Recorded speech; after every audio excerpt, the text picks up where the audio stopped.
Executive Director Radu, would you please read the roll? Regent Bailing? Here. Regent Bradley? Here. Regent Delgado? Regent Evers? Regent Farrow? Here. Regent Grebe? Here. Regent Hall? Here. Regent Harsey? Here. Regent Higgins? Regent Langness? Here. Regent Manydeeds? Here. Regent Milner? Here. Regent Mueller? Here. Regent Peterson? Here. Regent Pruitt? Here. Regent Tyler? Regent Vasquez? Regent Whitburn? Here. We have a quorum. Thank you. Good afternoon and welcome to Green Bay. I'd like to start by thanking Chancellor Gary Miller and his team for their warm welcome and generous hospitality and welcoming us to this campus. UW Green Bay is marking its 50th anniversary this academic year, and we are delighted to be here to share in the celebrations. We're also happy to welcome former Regent Judy Crane, Judy, and former Chancellor Tom Harden. Would you please stand up, please?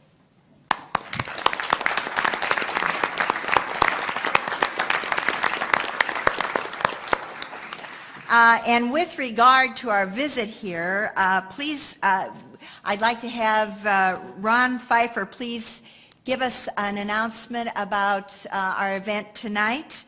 And I ask the Regents and everyone who is coming tonight to please jot this down because this is of some importance. Ron? Thank you. For those of you who plan to join us tonight for the reception at Lambeau Field, in your packets there are directions, but I want to save you inconvenience. If you will enter through the Shopco gate at Lambeau, you can walk right in, get on the elevator. There will be guides there. Come up to the 8th floor. The party will begin. So if you'll enter through the Shopco gate, we'll see you then and there. Thank you very much. Thank you, Ron.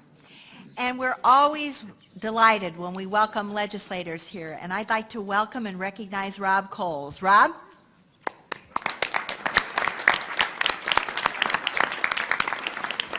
Thank you, Senator Coles, for joining us tonight. Our meeting here in Green Bay also marks another milestone besides the 50th anniversary. This is the final meeting for 3 of our esteemed colleagues whose terms of service on the Board of Regents are ending. Those colleagues are Regent Chuck Pruitt, Regent Jose Vasquez, and Regent Nicholas Harsey. We'll give them a formal send-off at our June meeting in UW-Milwaukee. There'll be no escaping resolutions and whereases, but personally, I'd like to say it has been a pleasure and a privilege to serve with each of you. Thank you very much.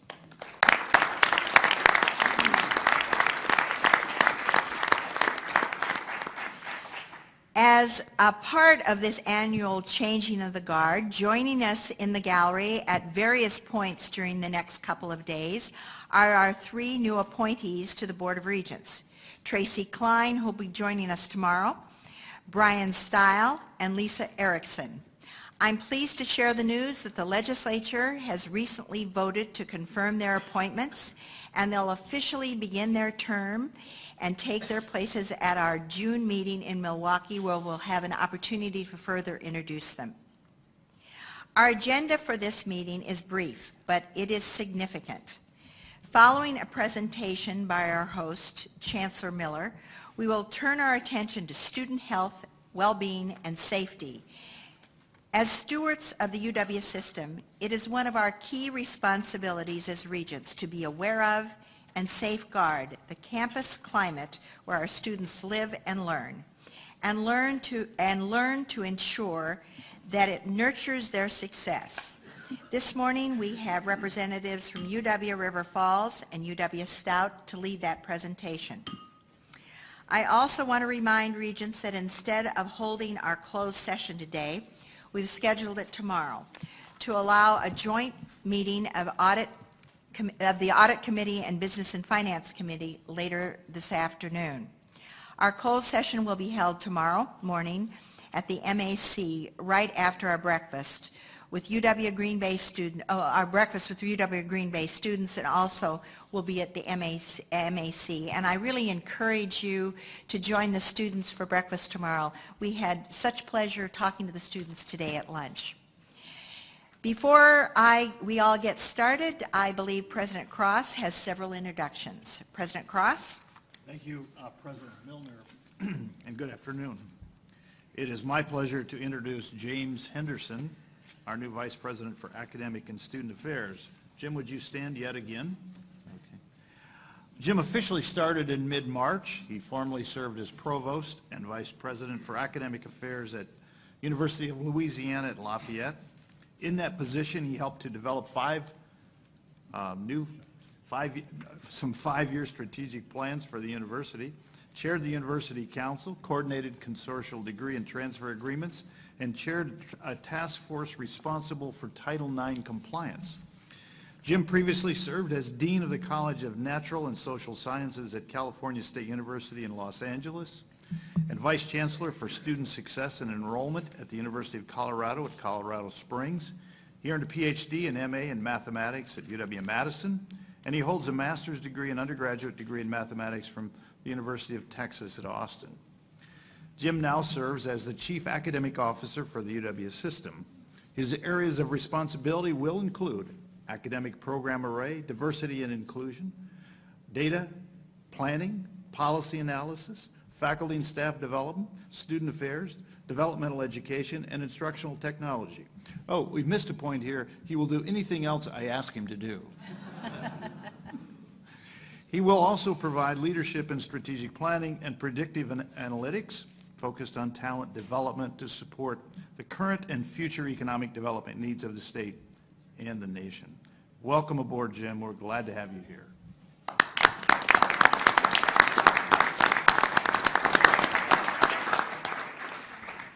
I'm also pleased to announce the addition of Gary Bennett to the President's Office as Special Assistant in the Office of Educational Opportunity. Where is Gary? He must be standing, right? Effective April 1st, Gary joined our office. This is a new position designed to coordinate and collaborate in the development of independent charter schools.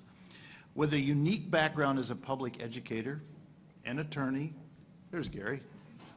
We're talking about you, Gary.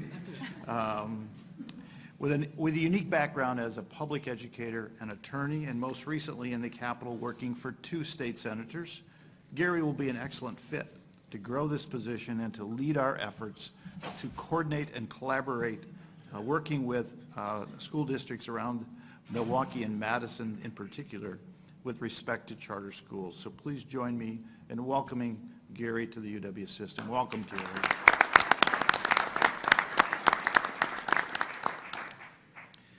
We also have several new academic officers on our campuses. Here in Green Bay, Greg Davis was just recently named provost. Greg, would you stand up, please?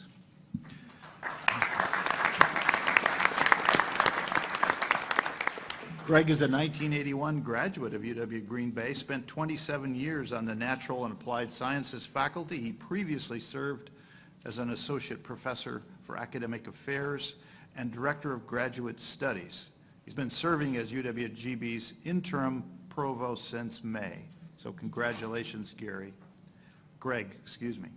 UW Parkside also has a new provost, Robert Dukoff, who started in his new position earlier this week. Is Robert here? Please stand. Yeah, okay. Rob is the former dean of the Judd Layton School of Business and Economics at Indiana University in South Bend. He earned a PhD in mass media from Michigan State, a master's in communications from the University of Southern California, and a bachelor's of political science from McGill. Welcome aboard, Rob. We're pleased to have you.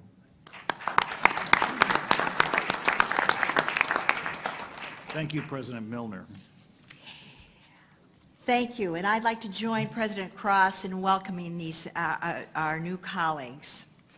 Now, before we begin today and welcome Chancellor Miller's presentation, I want to share a few thoughts on our recent decision to work with our chancellors to share progress updates on our budget reduction efforts in the institution's home, communities, and regions. The board appreciates the hard decisions chancellors have faced, undertaken, and implemented. They are complex, and the impact within and surrounding our campus communities and the regions throughout the state is real.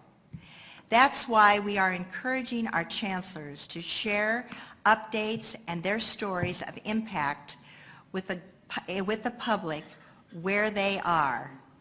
The chancellors are engaging their local legislators, regional chamber of commerce, economic development agencies, academic partners from K through 12 to technical college collaborators, alumni groups, and other members of the broader community. Regents will be joining with these engagements throughout the state. We need to be accountable to the public, and that means meeting people where they are, face to face, where the effect of the budget reductions are actually being felt. So the chancellors of their institutions need and deserve more than 5 minutes apiece to highlight their budget decisions and the resulting changes on their campuses. And they need us to join them in the more localized conversation about the complex issues surrounding current and future budgets. In addition, the Regents need to see, to experience, and to understand the impact in person. We need to join the members of the campuses and the public most directly affected. That is not possible in a 5-minute presentation. We have a responsibility as Regents to find out what these really means, and that means an active participation. We are ready to do just that in the months ahead, visiting the institutions and meeting with students, staff, faculty, community partners, and the public. We can and will help reinforce the fact that the budget reductions are being responsibly managed, and we must help the state understand that there has been and will continue to be an effect on our campus and in our students' experiences. You'll see that in the Chancellor's budget summaries we're sharing with you this week. I look forward to being part of that effort in the months ahead. And, like you, look forward to hearing more about UW Green Bay from Chancellor Miller, whose leadership and generous hosting of this week's meetings we most deeply appreciate. Chancellor Miller.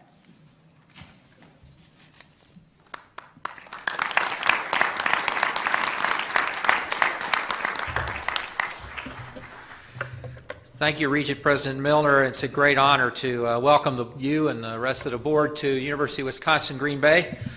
We are celebrating our 50th year this year, and this, as you know, is a very challenging time for us, but it's also a very exciting time as we look forward to the next 50 years. And one of the reasons that we wanted you to meet here, and you're always welcome to come back here, although I'm not sure my staff would want me to say that right now. But one of the reasons we wanted you to meet this year is so that we could give you an opportunity to learn about our vision and the way that we're thinking about our future. So with the help of one of my colleagues, I want to tell you the story about a very exciting university that was born of the spirit of this community and in the process of reshaping itself for the future. I want to tell you about a young university committed to transforming lives in a dynamic urban environment, creating solutions to social, environmental, and economic challenges through innovation, and a university committed to being a major partner in growing and nurturing the economy of this place, one of the biggest economic sectors in the state of Wisconsin. We're doing this by redefining what a regional comprehensive university is in this part of Wisconsin. When UWGB was founded in 1965, there was a strong sense in America of a deep Commonwealth value to higher education, public universities. Despite the concern of the local founders of UWGB about introducing Madison-like radical elements into this part of the state, They still believed very strongly that having a public university here would bring substantial social and commercial benefit to the region. And they envisioned a large university, one that would serve the needs of the growing economy as it grew. Now, as you know, most Americans don't believe in the Commonwealth value of public universities. The current view is higher education accrues primarily to those who get a degree. So what we're doing at UWGB is basically re-arguing the case, the Commonwealth case for a comprehensive university in this region by reshaping ourselves to add value to the efforts of business and communities to address the real challenges of northeastern Wisconsin and to grow the talent in the state of Wisconsin and beyond. And we're doing this during a time of retrenchment, and we're doing it during a time of important changes in the contributions of the traditional key partners of higher education to the state and students. I could not be prouder of this university. Even as we're taking large, substantial, and hurtful budget cuts, we're thinking about the future here. Because we believe that the economy of this third largest city in the state, with an international brand, one of the largest economies, cannot survive and thrive in the way Wisconsin needs it to thrive without the University of Wisconsin-Green Bay as a full value-adding partner in the social, cultural, and economic life of this region. So in the time I have with you today, I want to do a few things here. I want to show you how our environment's changed in 50 years since we were established. It's important for you to understand this in order to understand our vision and the unique challenges and opportunities that this university has. I also want to show you how we're responding to some strong global forces of change in the environment. And this will be the first opportunity that I've had, and I've been here almost 2 years, to address this board about our vision and our strategy, and I want to take an opportunity to do that. I also want to highlight the considerable assets that we bring to bear on this challenge, and particularly I want to affirm the most important core value of this university.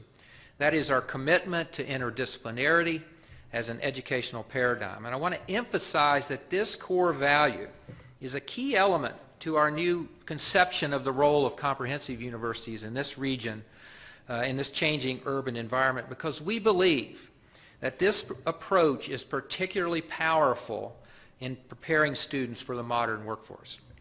And I want to give you a glimpse of the future by reminding you of the change in our organization that you approved earlier. And I want to ask one of our newest deans to show you a little bit about the vision and the future of one of the new colleges. Now, it's easy, circumstances tend to focus our attention on local challenges, particularly during this time when we're cutting budgets.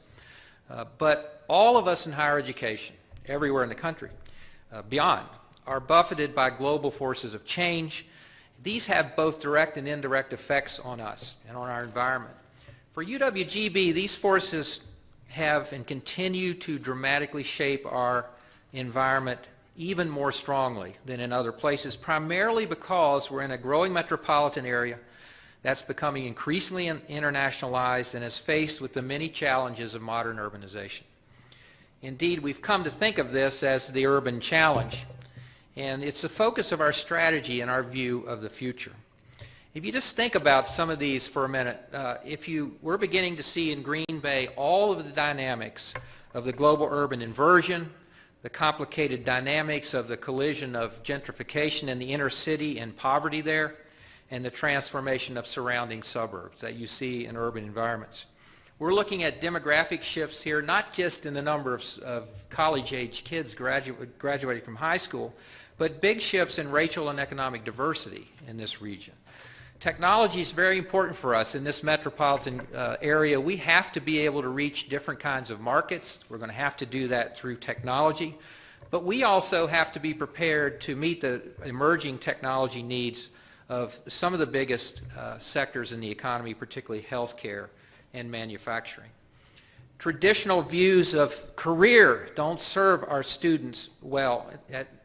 Any student leaving this university will enter a global economy, even if they stay here the rest of their lives. We know that these students will also have many more jobs than their parents had And we also know that we're training students for jobs that do not now exist and that have technologies that are only now emerging.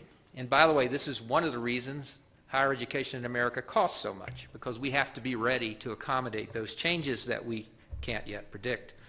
One of the greatest advantages that UWGB has, again, is our interdisciplinary approach, which we believe can serve as a model for the development of the kind of nimble intellectual range that students require to work in this workforce of the future. Of course, we know about state divestment which is happening around the country and here in Wisconsin, and we do work in an unusually highly regulated higher education system in Wisconsin. And I will show you that the economy has changed and other aspects of this region have changed as well, and these changes are important to the way we see the future. So I want to just spend a few minutes talking about a few factors of in this area that have changed since 1965 when we were established, starting with this educational challenge. The founders of UWGB expected the new university would bring more college degrees into the region. There was also an expectation that we would keep up with the national trends and degree attainment. But beginning in about 1990, degree attainment in the city of Green Bay started to diverge. It flattened out. And you can see from this graph that it became lower than the nation, became lower than Wisconsin, and interestingly, which is also typical of urbanization, it became lower than the surrounding county. And so this is a challenge. We talked about this some this morning in the Ready Committee meeting. Now, fortunately, this community is well aware of this challenge. The university is a participant in what I believe is one of the most impressive community-wide cradle-to-career efforts I've ever seen achieve Brown County, which is a community effort led by Tim Weinberg, former CEO of FOTH, who also serves as our Austin E. Coffrin School of Business Executive in Residence. This is a community-wide effort to monitor and encourage transitions in all the areas from birth to career, and this is very much part of it. In addition to that, as we talked about in the Ready Committee this morning, we have joined with NWTC, our technical college partner in town, and the Green Bay Area Public Schools in an ambitious program of early college education called TurboCharge, where we're trying to get to the point where every student in the Green Bay Area Public Schools, those in the city, have a chance at least 15 college credits before they leave. And a very ambitious joint effort of the major education leaders in this community. We're just starting that. If you look at the diversity in this area from 1960 to 2010, you can see enormous growth, 30-fold growth in people of underrepresented minority backgrounds in Green Bay. Notice that Brown County, the surrounding area, grew slightly less in diversity than the rest of the state of Wisconsin in that same period. This kind of racial and following with it economic stratification is observed in other regions. Now, it's important to point out about this diversity slide, that there's a dimension of this that's not included here that I want to mention. Green Bay has a large Hmong population and a rapidly growing Hispanic population. We also have the university does, we have a long-standing relationship with the First Nations in this area in Wisconsin. One of the very first faculty members hired at the University of Wisconsin-Green Bay, a Yale scholar, Cliff Abbott, who just retired last year, worked with the Oneida Nation to recover their written language. That was his scholarship during his first 20 years on the faculty. And as you recall, this board recently approved last year our first doctoral program, an EDD in First Nation Studies, one of the few in the country, and we expect that to be a very exciting program. This diversity is a challenge and an opportunity for us. We must embrace it if we're going to succeed. Now, if you collide that diversity with education, you can see a very interesting pattern in the number of adults 25 and older with educational backgrounds. The dark green bar here represents white non-Hispanics with less than a bachelor's degree. The light green bar represents Hispanic non-whites with less than a bachelor's degree. You can see that Green Bay is very close to 76% of those folks not having degrees.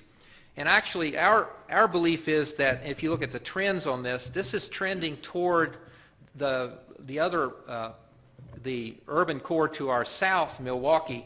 If you look at the comparison, Milwaukee's more diverse with regard to, but its proportion of folks without bachelor's degree is more closely aligned to us than places where we have other comprehensive universities. This is a special opportunity for us. We have got to embrace an access mission here in order to provide opportunities, mainly in the city of Green Bay, for the folks that are here. You can see this clearly in the stratification in the local school district. The panel on the right is the suburban Brown County schools. The red line on top are white non-Hispanic students. The two lines on the bottom are white non-Hispanic and Hispanic students, and the city schools, the Green Bay area public schools, are on the left. You can get a glimpse of the future here. The number of underrepresented students in the Green Bay area public schools is increasing. And this presents UWGB with the exciting challenge of offering access to this great diversity inside the city schools. And this is the reason that I had the school superintendent with me this morning to discuss talent development in the Green Bay public schools. I'll tell you a little anecdote. When I came here, I asked Michelle Langenfeld why it was we weren't getting as many students from the Green Bay area public schools as we thought we should get to come to Green Bay. And she said, because you look at us and you see the right panel and we're the left panel.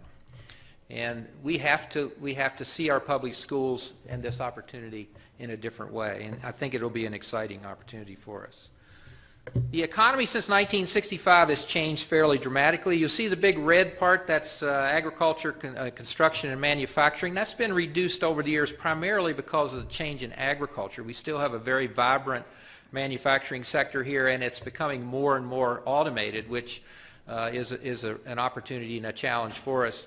I would draw your attention to the professional arts and entertainment, which was 9% of the economy, now 21%. A lot of that is the result of the university being here. We have one of the finest performance halls in the American Academy, and through the years the university has offered many opportunities for arts and entertainment here, and of course the arts and entertainment surrounding the Green Bay Packers has increased dramatically over the years too. You can see in this graph a dramatic increase in health care and education, which is important in this sector. This figure is the main reason that we ask you to let us reorganize the university.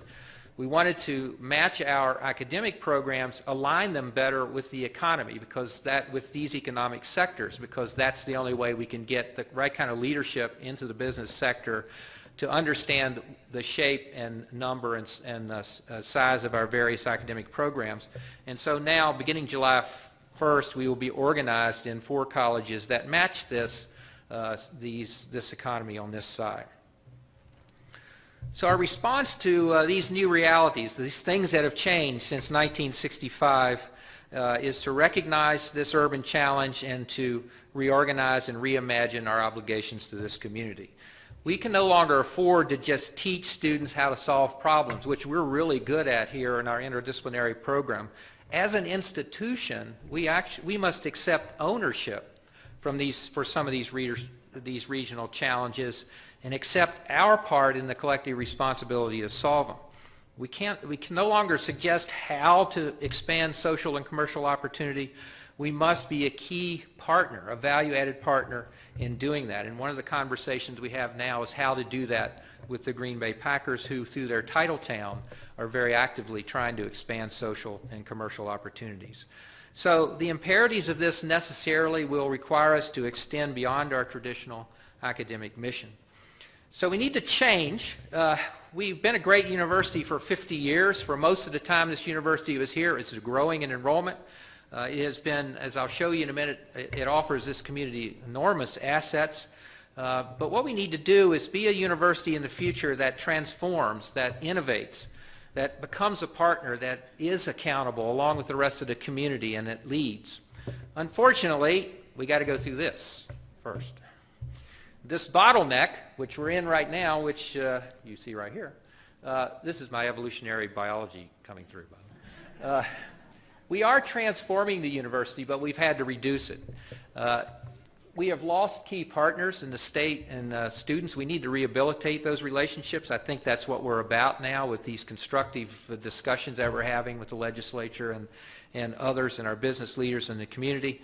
But this line right here is the next biennium, and I think this is a critical point for us. We need to get through that with the right kind of relationships and the right kind of support in order to go ahead and transform this institution for the next 50 years. We do have a process to do this. When I came here a couple years ago, or a year and a half ago, we began what was called the Invent the Future process. It was an institution-wide initiative. It included community members. It included students. Over 150 people on campus participated in this in 4 different areas. We looked at everything. We just took a deep dive in self-reflecting about what our university was about, our student culture, our program array, our graduate program array, all sorts of our interdisciplinary, everything we could think about. 4 great reports came from that. There are a number of themes in this Invent the Future process, and we are working on them now, but the one that really popped out was that we needed to reorganize. So in order to match the changed economy that we were in, and in order to have a chance to meet our mission in this region. So beginning last spring and through the summer, my leadership team worked with the shared governance to develop the second document on the top called The Future Imagined. This includes the rationale and business plan, business model that we used to develop the reorganization recommendation to you, which you approved. And so now we're going forward in July with the 4 new colleges. And we also simultaneously put in place a different kind of planning group, University Planning and Innovation Council. This is a group of faculty and staff that work in business time to advise the Chancellor's Cabinet and the shared governance process. And through the next year, they will take the current university strategic plan and shape it into a plan for the future. We want to start with the current plan because it does include all of our key values, our value of community, our value of interdisciplinarity. And so we expect this time next year to be able to show you a prioritized, hard-hitting strategic plan that will get us to where we want to go. Now, we have enormous assets to bring to bear on this, one of which, of course, is our interdisciplinarity. This university was organized originally around interdisciplinary units. It is a core value of this institution. We believe it's key to the success of the economy and our ability to integrate perspectives in our students. And we know from talking to people who employ our students that we are very successful at doing this. These students have great range, intellectual range. They're not afraid of complexity. They work well in interdisciplinary teams, and they advance very quickly, and we're very, very proud of this core value. Of course, our biggest asset are our faculty and staff. This is the most important aspect any university has. And at UWGB, we are fortunate to have a fantastic faculty and staff. Collectively, the faculty represent some of the most prestigious graduate programs in the country. They are superb teachers. 9 of the UWGB faculty have been recipients of the Regents Teaching of Excellence Award. Our faculty includes a number of international scholars, and they're incredibly productive. Last year, this faculty published over 150 peer-reviewed articles, 15 books, and participated in 130 exhibits and performances. This is a very, very engaged faculty. We're very proud of this group. One of the things that I'm proudest of is their commitment to this community. If you look at the top, there are a few little statistics there. Large numbers of these engaged in some service activity each week. Last year, over 200 service projects involved in Green Bay, the University of Green Bay faculty. And of course, there's rarely a community effort or initiative that does not involve a UWGB faculty member or staff member. I also want to point out that over half of the researchers in this university apply their research to some local challenge. This is really, really a great foundation for what we have to do in this urban area in the future. We have fantastic community partners and alumni. You saw some of those this morning when I had the Council of Trustees here. The Council of Trustees is a very unusual group. It's been around for about 20 years under the same kind of leadership. It includes most of the major leaders in this community. They are very engaged both in advising us but also in helping us develop programs and in advocating for us. And they were very active last year in the budget situation that we were in and talking to legislators and so forth. I want to just point out a few of these partnerships that you may be aware of, but they bear repeating. The New Era Educational Consortium is one of the most unique I've ever been associated with. It is anchored on the north by the University of Wisconsin-Green Bay and on the south by University of Wisconsin-Oshkosh. All of the University of Wisconsin colleges in that region are involved, and all the technical colleges are involved. We meet regularly, and we talk about how to work together to meet educational and talent needs in this region. This is the group that developed the engineering technology program that starts this fall, and we've got great enrollment at both universities in those. This is also the group that's working on pipeline issues to get students through high school and into our IT programs faster and out into the workforce, because we know there's a big need for that. I also want to mention the Greater Green Bay Chamber, because this year the Chamber, along with its partners, including us, will begin a community-wide economic development strategic plan. We have a great consultant from Austin, Texas, who is leading this effort. It's already clear in the early meetings of this that the University of Wisconsin-Green Bay must be a vigorous partner in economic development in this area, and we're very excited about that process. We have a lot of other assets. We have a beautiful campus. Unfortunately, my memo about the weather was not read by anybody. But we have 750 acres or so here. Much of it is a designated arboretum. It's just gorgeous, and I hope that if you get a chance to come back and walk around the campus that you will do that. We have some great facilities. I've already mentioned the Widener Center for the Performing Arts, which you can see up there in the top. This is clearly one of the best performance halls in the country, and I hope you'll get a chance to see that. We're at the entryway to Door County, one of the greatest recreational areas in America, and that's a huge advantage for us. We also have Division I athletics here, which we think is one of our biggest assets. This gives us markets in every big city and every region in the country, which we're leveraging now with regard to some of our online programs. These two programs, the men's and women's basketball program, both made the NCAAs this year.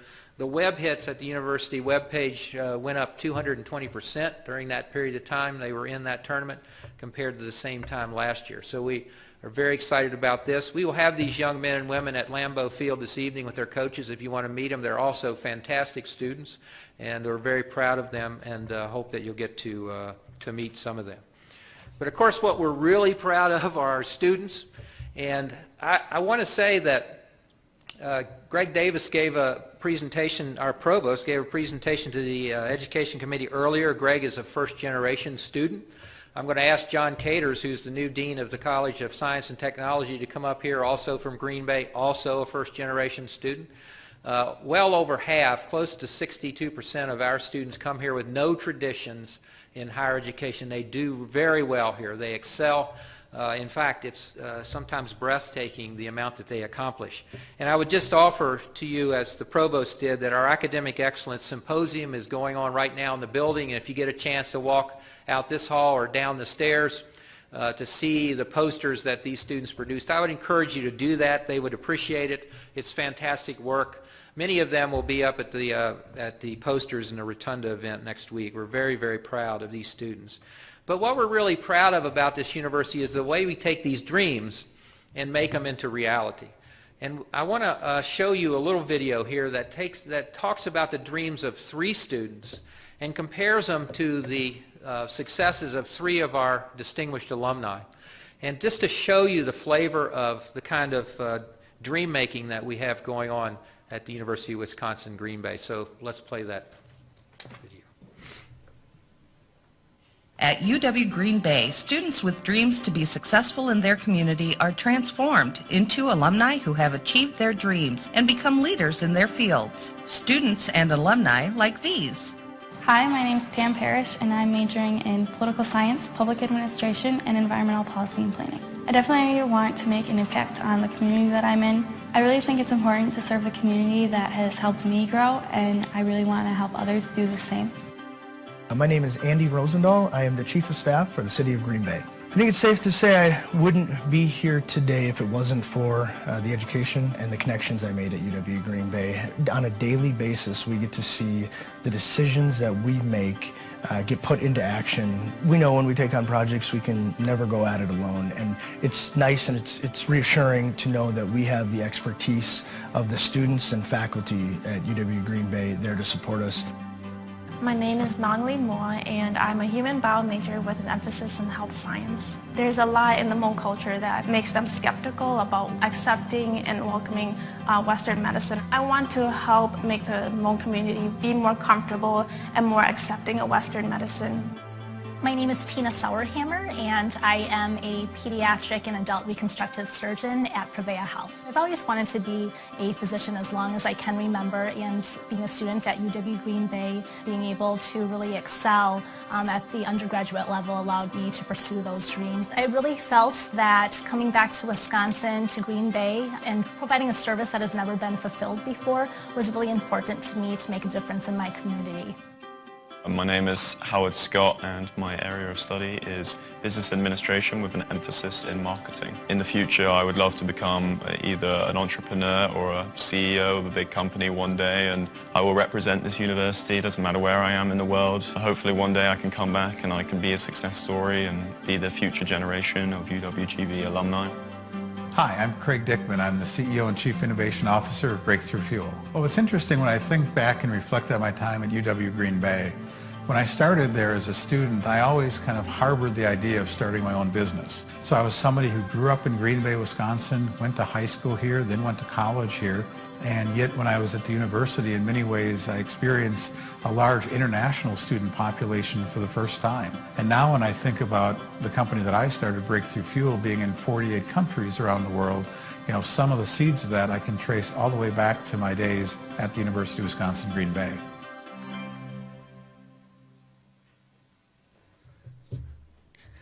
I have no doubt that we can make dreams come true at the University of Wisconsin-Green Bay.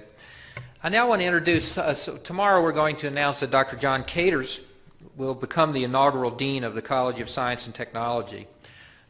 This is a very exciting opportunity to have John lead this new college, and I want to have him spend just a few minutes with you to give you an idea of where this college may go, why it's so important to us, but I also want to ask him to do this because he grew up in Green Bay, and he can show you how this particular college also connects to our past and why it's so important that these themes in this college be moved forward. And then President Milner, after his presentation, if there's time, we'll be glad to answer questions. John?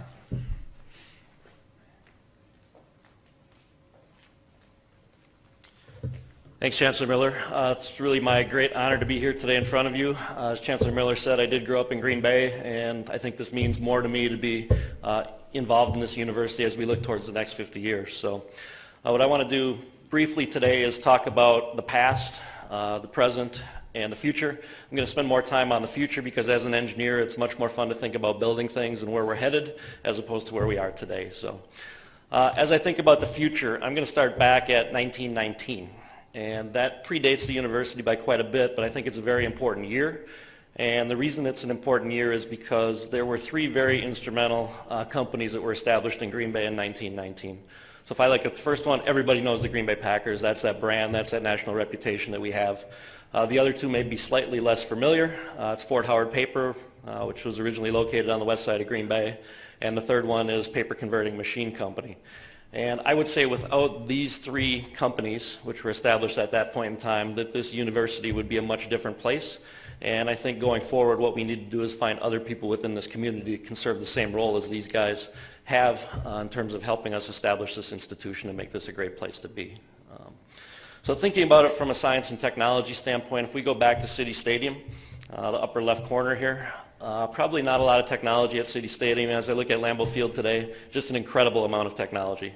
I live about 2 blocks north of the stadium, so every morning when I open up my bedroom window, I get to see Lambeau Field. It's kind of a cool thing. I'm literally about 300 yards from my seats. And again, as I think about this technology and how this organization has transformed itself, it's still moving forward. We got the Titletown District, all kinds of new things, exciting things are going to be happening. Again, hopefully as a university we can be involved in that. So that's relatively important. I also really like this picture. This is a picture of Fort Howard Paper, now the Georgia Pacific West Mill. And they talk about a picture saying 1,000 words, and from a technology, science standpoint, I think that is indeed true for this picture. If you do look at the backlighting in the picture, that is Lambeau Field in the background. This is a Thursday night, and the Packers are beating the Vikings 9-7, which is great. Again, looking at it from a science perspective, I see a huge number of things happening here. I see energy being produced on the right side of this through a coal-fired power plant, which has now been replaced by a natural gas boiler. I see a wastewater treatment plant on the left side. I see a job factory in the middle. Thousands and thousands of people have the opportunity to work at this facility. I was one of those people. Okay, so when I was a college student at UW Green Bay, I worked in research and development at this facility, and I think that exposure, that opportunity really had a big impact on my life and really kept me moving down this path and in this direction. In front of that, I see the Fox River. I see one of the biggest PCB cleanup projects in the world, spending literally $1 billion to remove an environmental legacy. Again, science, technology, engineering, all of these things being deployed here locally, presenting opportunities for our students, opportunities for our community to get better. These are huge things from my perspective. Paper converting, also very important, and they produce equipment now that's shipped all over the world, hiring all kinds of engineers, electrical, mechanical. This equipment is used locally, but again, it's also shipped all over the world. What's the relationship of these 3 companies to the university? Again, without these 3 companies, this is a completely different institution from my perspective. We all know that we are the higher education partner of the Green Bay Packers. The other 2, in this case, might be just as important. I dare say that there's not too many times when the Packers take 3rd place, but we could maybe debate that a little bit. As I look at our campus, here's our footprint, and these companies' footprint is all over our campus. Okay, so if we look at the Coffrin family, we've got the Coffrin Library, we've got Marion Coffrin Hall, the Coffrin Arboretum. Coffrin family is Fort Howard Paper. Okay, again, without their investment, without their stake in this community and this campus, this is a different place. Paper converting. We have Wood Hall on this campus. That is also related to this particular facility. Again, science, technology. I'm an engineer. I'm currently the holder of the Frederick E. Baer Professorship in Business, which I think kind of relates to the interdisciplinarity of this campus. So when I was a student here, I double majored in environmental science and business administration. 2 entirely different majors. Took me about 160 credits to finish. Probably not what everybody wants to hear, but it was a great education, and it's really served me well in my career thus far. Cress Event Center, this is also important. This is also paper industry related. These guys were a little bit late to the game. This didn't happen until 1933. But these guys are also hiring a large number of our students in a lot of different areas, and they have a very interesting environmental story, completely closed loop system. Again, technology, science, engineering being deployed locally to make this a better place and creating opportunities for our students going forward, which is critical. The present, as Chancellor Miller mentioned, we do have an undereducated workforce here. Again, I'm one of those first-generation college students. We have a huge amount of automation, which is changing a lot of these industries. There are still going to be jobs there. Those jobs are going to be different than the jobs that existed before. And I would say that we do have an environmental legacy in a lot of different ways that creates opportunities to not only improve the local health, but also opportunities for engineers, scientists, human biologists, all the people that will be housed within this new college. Again, picture's worth 1,000 words. This next picture might be worth more than that. So this is Green Bay in 2011. This was a major storm event. Our campus is on the shore up here. And as I look at this picture, I see the wastewater treatment plant. They're spending about $160 million to help upgrade some equipment to improve water quality, opportunities for our students, opportunities for our faculty to do research collaboratively with them. We've got faculty that have sensors deployed in the river to see what's going on, from phosphorus loading, nutrient loading, those types of things. Again, our faculty are involved in the community. We're doing all these things, and these are where a lot of opportunities are going to exist for our future students, I think. And this is technology that can then be used and deployed all over the world. So it's not just focused here. Several of us just got back from Chile and had a water quality conference down there. They're interested in the things that we're doing here, and that creates opportunities. The next opportunity from my perspective is this college. And although this has not been officially determined yet, these are some of the folks that will be in the college. So we will have human biology. We will have natural and applied sciences, which includes biology, chemistry, geoscience, environmental science, math. Again, this interdisciplinary focus that we talk about, along with the engineering technology programs. Coffin Center for Biodiversity will also be there, and the Environmental Management and Business Institute, which is actually established in 2008 and is doing very well, and I'll give you a few examples of that as well. Okay. So the strengths of the new college, from my perspective, are the people. I would put our faculty, staff, and students, much like Chancellor Miller talked about, they're exceptional. We're doing huge amounts of research, we're writing publications, we're doing very well in the classroom. That is going to be my strength of my college, hands down. Okay. We've got really good programs that have been here for a long time. A lot of them are established, but there are some great new opportunities that I think we're going to be able to take advantage of, and so that's where the potential comes into play. The engineering technology programs are in their first year. A number of majors is doing very well. We've got the new partnership with the Medical College of Wisconsin. We're working on some new programs in athletic training, talking about actuarial science, water science. There might be a slight need for that based on the figure that I showed you. So again, all these things represent tremendous opportunities to create jobs for our students, basically. The keys to the future success, again, the big thing is still people. And we need to make sure that we can recruit, retain the faculty that we have, as well as bring in exceptional people to continue to move us forward in this area. That's obviously going to be my number one priority. We do need to continue to work on our programs and develop diverse opportunities that do meet the needs of the community. And the partners are incredibly important. So Chancellor Miller mentioned New Era. I've been involved with New Era for a number of years, starting out with the Faculty Dialogue Group. These are our partners, and so far it's been going fantastic on engineering, and we're continuing to work with these folks. And again, I do believe that we can have a regional, national, and potentially international footprint with some of the programs that we are going to roll out. So I'm very excited about that. One example of this where we're out in the community is the Environmental Management and Business Institute. And this does relate to some of our interdisciplinarity again, so students can achieve a certificate in sustainability. In doing that, they need to take courses in environmental science, environmental policy, and business. And we've placed a huge number of interns out in the community. We received some Great Lakes Higher Education funding to place 260 interns over the next 3 years. And those students are paid to go out, get the internship, gives them practical, hands-on, real-world experience. And we're working with a lot of these folks out in the community. Again, some of the same logos you've seen before. But these need to be our future partners. These need to be the people that we collaborate with. Some of these folks need to be our aspirational partners. Who is the next Fort Howard? Who is the next paper converting? These are the folks that we want to work with through the College of Science and Technology. As I look around at the industry clusters, I see agriculture, I see engineering, I see food processing. Each and every one of these, I see science, I see technology, I see engineering, I see human health impacts. These are all things that can be done by this college.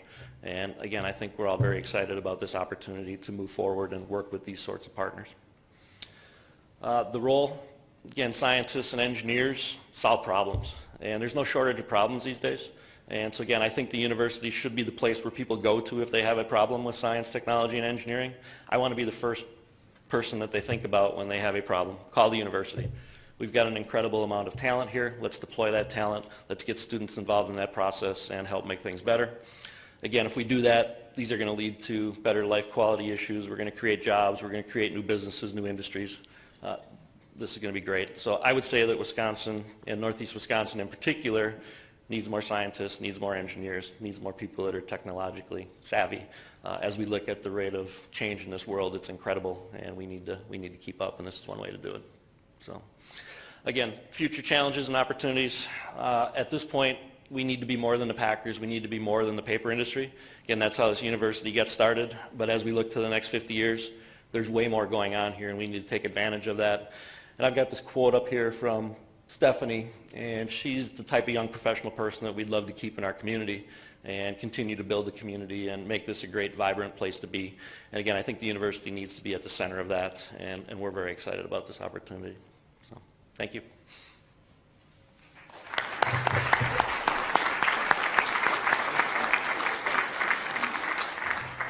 Thank you for this opportunity to showcase the university, President. Well, thank you very much. And before we get to questions, I'd like to congratulate you and congratulate Dean Caters for this. Clearly, your tradition of collaboration and interdisciplinary work with both your partners and now what's evolving with New Era is making a difference. And we want to congratulate you on your new college and your new efforts going forward. And now, are there questions? Are there questions for either Dean Caters or for Chancellor Miller? Yes, Regent Pruitt. Thank you. Chancellor, I really am struck by your the Commonwealth case for a public university. I think that's really a neat idea, neat concept. I'm just wondering, as both in your presentation and in the deans, this linkage to the business sector and there has been, I think, over time, a disconnect in many cases from the business sector side to that Commonwealth case for a public university. And I'm wondering how your conversations are going and how are you feeling about them beginning to sort of internalize what I think is an incredibly important and interesting concept.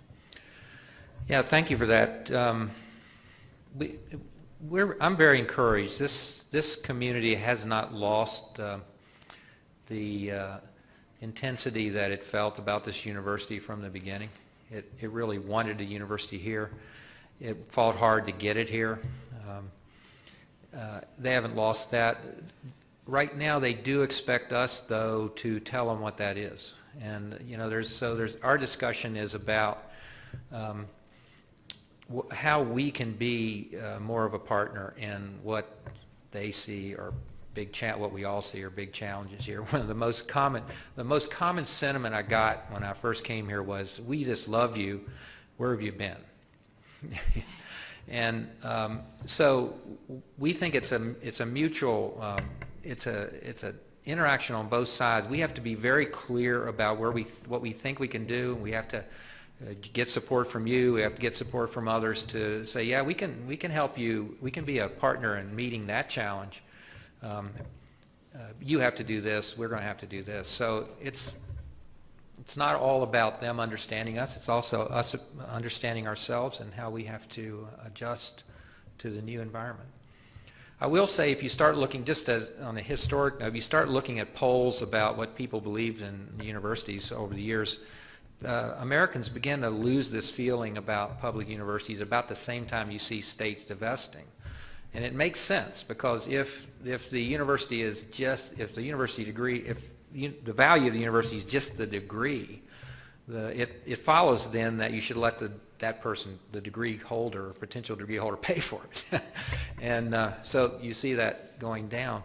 And that started happening about 15 years ago. You'll notice there are very few public universities formed in this country after this one, after 1965. That was just not, that was not part of the value stream in America after that time.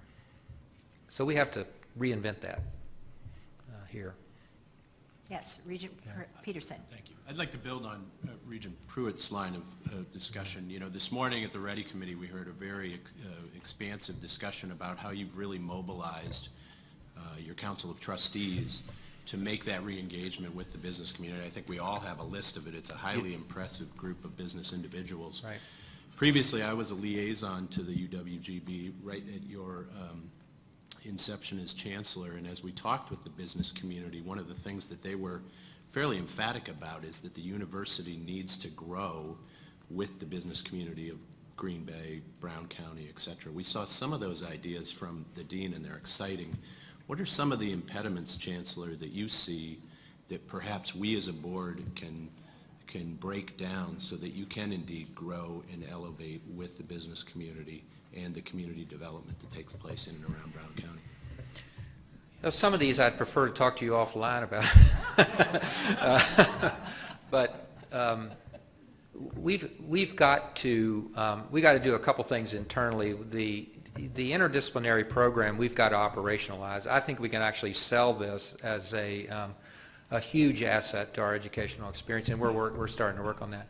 Our program array is got to be rethought in terms of this new environment, and that is very much an interaction with this board and this system. And just to get our offline conversation started, this university has not been as successful in the past as it deserved to be in making its case, I think, about what the program array should look like.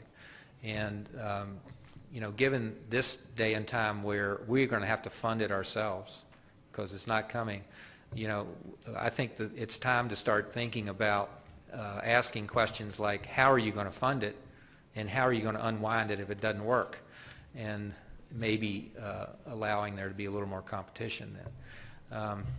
But there are some other impediments. We really have invested a lot in our whole approach to enrollment. This is an institution that really hadn't had to think about enrollment that much because it's people wanted to come here. So that has to get traction, and we're working on that very hard. We have to think about how we market ourselves. We've only started to think about that. That's on us. The trustees, which you heard about this morning, I just decided that was such an asset. We sort of went out on a limb there. We basically said, we not only want you to advise us, we want to actually get you as a partner. So that means we had to be accountable to them at some level, which we are starting to do. But they've really helped us shape some programs that have gone to the system. And I'll just tell you, anything that goes to the system from here goes through that group. And there is community support for it. And there are a few programs that haven't gone to the system because we couldn't get support yet. Because they believe there's a better way to shape it.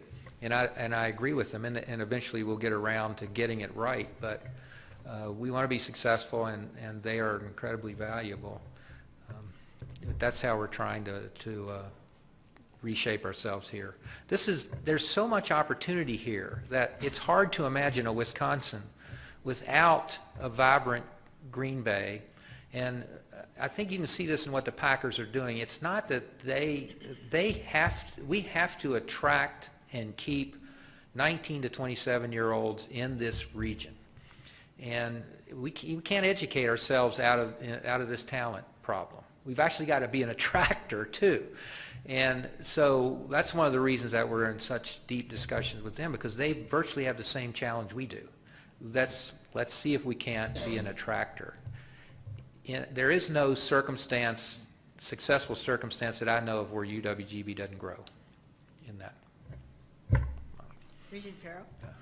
I guess I'd like to join the two previous regents who just spoke about this, because I sat in on the tail end of the Ready Committee this morning, hearing what you were saying with all the representatives at the table with you. So one element I think is key to this, and I compliment you. This is not a criticism; it's a compliment. You've had the technical college with you. We don't find that always happening. Through my history, I don't recall that being that closely involved, and it's so important. It's almost a European model of train the mind and train the hand, and train the skills and train the theory behind it, educate the theory behind it. You have a unique situation here with the strengths of both your institutions and the others in the area. My question to you, first of all, a little bit on the trustees. In 1993, the K-12 schools in this state had to begin to find other money because they had caps on things and they had the pressure put on them out of need for controlling the tax climate in the state. And they went to foundations individually. Their school districts, almost all of them now have something that makes the community a direct owner in the education success. It doesn't have to filter through Madison and come back in their shared revenues or their school aids or anything else. That's so key here to make them also have ownership, because then they take a whole different level of both understanding and marketing on your behalf, because they'll become very proud of it. My question, though, is there anything you see with this collaboration that we would want our legislators to know?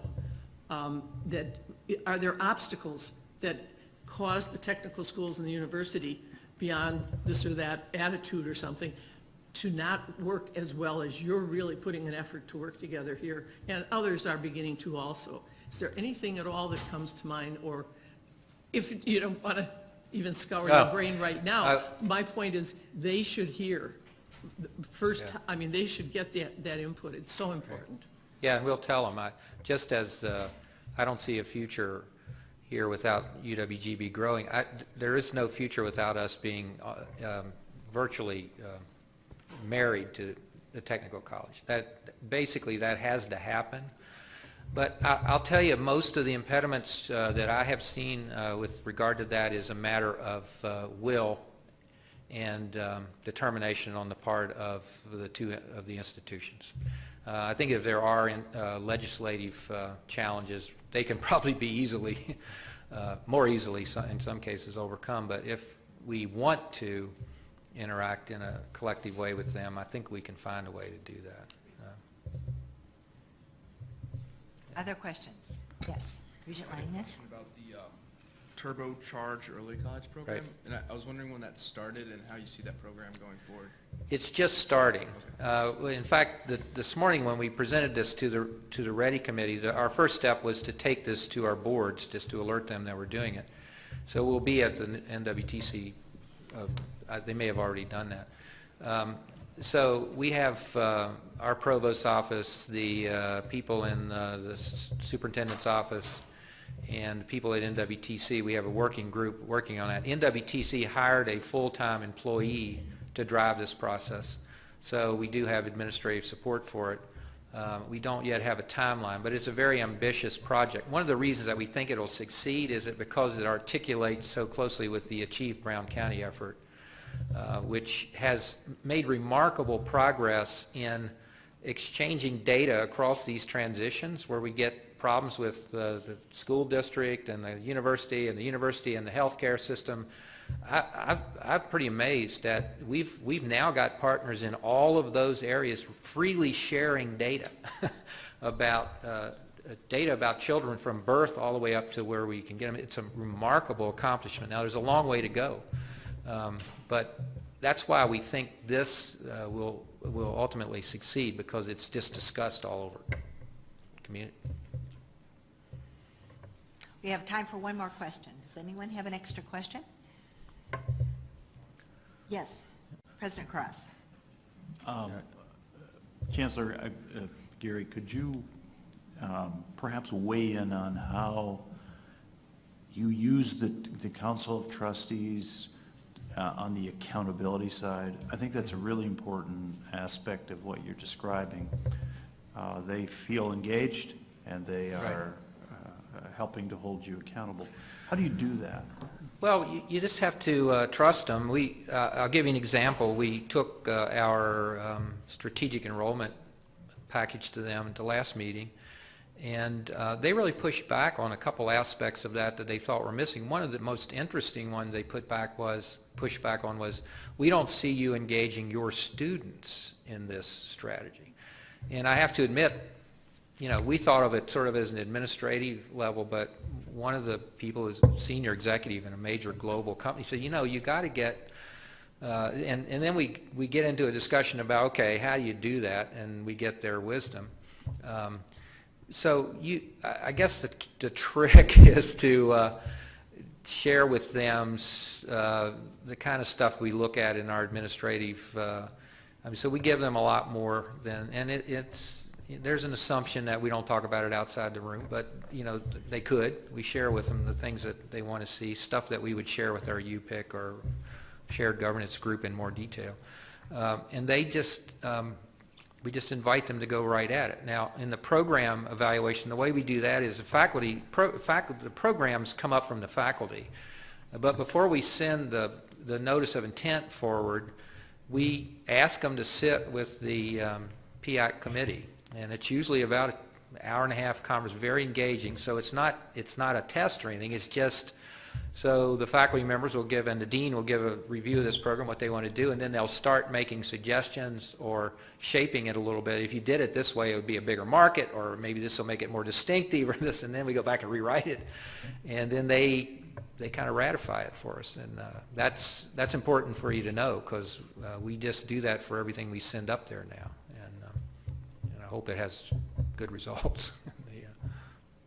Well, thank you, Thank Chancellor. you very much.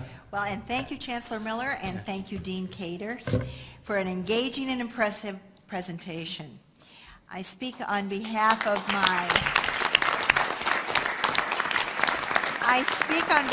my colleagues in saying how very much we appreciate getting to know this campus and its people. its programs a little better, and particularly your community, which has been such an important part of your past success and your future growth. We look forward to hearing more and seeing more of UW Green Bay's long list of accomplishments and plans for the future over the next day or so. And now we're going to be moving on to our next topic. We turn our attention to a topic that concerns all of us, and that is student health, well-being, and safety. It's a vital part of our commitment to students in the UW system that we meet their needs both in the classroom and outside the classroom. And that includes students' physical health, mental health, alcohol and/or drug use, and safety. We recognize that these factors can play a very significant role in student success. It's important that our campus professionals, UW system leadership, and those of us on this board are kept up to date on these issues, and that is an important part of today's presentation. By way of a background, from 2005 to 2011, institutions administered a common alcohol and other drug OED survey on biannual basis to track student substance abuse behaviors.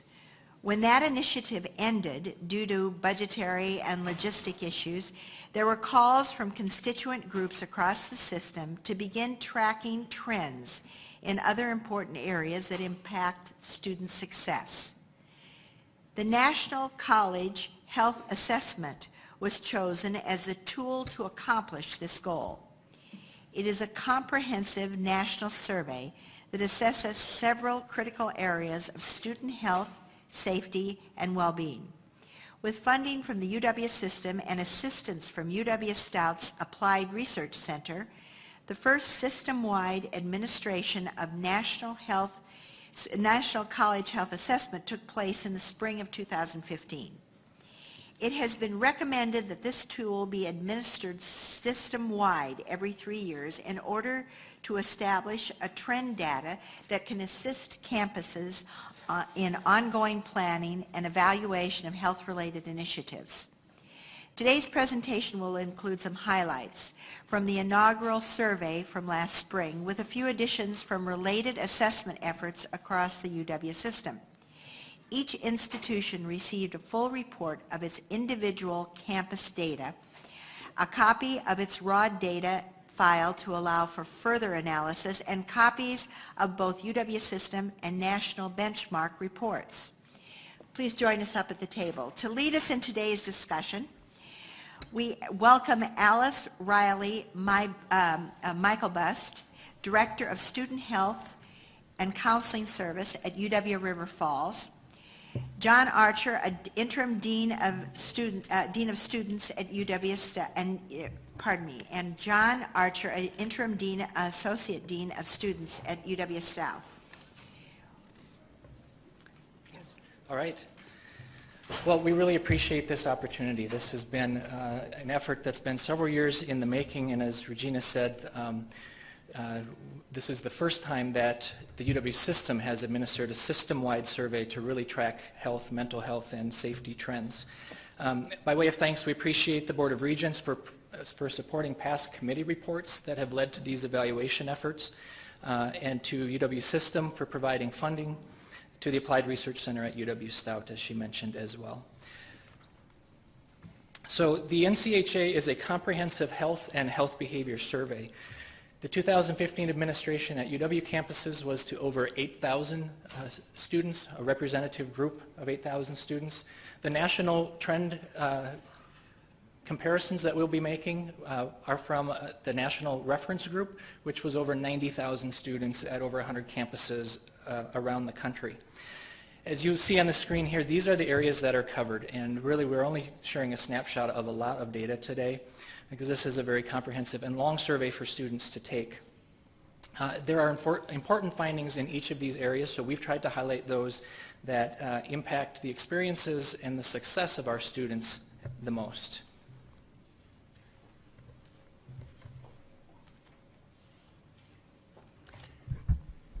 The survey asks about a variety of disabilities, and these were the top 4 disabilities. attention deficit hyperactivity disorder, psychiatric condition, chronic illness, and learning disability. And as you can see, UW system students had higher rates of this, reported higher rates than the national reference group. And what we actually are seeing in the national trend data is that all of these disabilities are increasing. And so this has an impact, of course, on our disability services officers, also health and counseling services with the chronic illness and psychiatric conditions. The survey also asks about a variety of health conditions. These were the top 8 conditions that students responded diagnosed or treated by a professional in the last 12 months. So the red is system students, the blue is national. System students reported higher rates among most of these. And what we found was 60% of system females and 43% of males reported one or more of these conditions in the last 12 months. So these are, of course, issues that we see students for in health services: allergies, sinus infection, back pain, urinary tract infection, strep throat, migraine, headache, asthma, ear infection. We did add some extra questions. One of the extra questions we added was use of campus health services. And well over half of our students, 54.3, said they had access services through their campus health services. So we see students for things like the conditions on the previous page. More and more students have chronic illnesses. An increasing number of our visits are related to mental health or psychiatric conditions, in particular medication management, and then of course reproductive health services.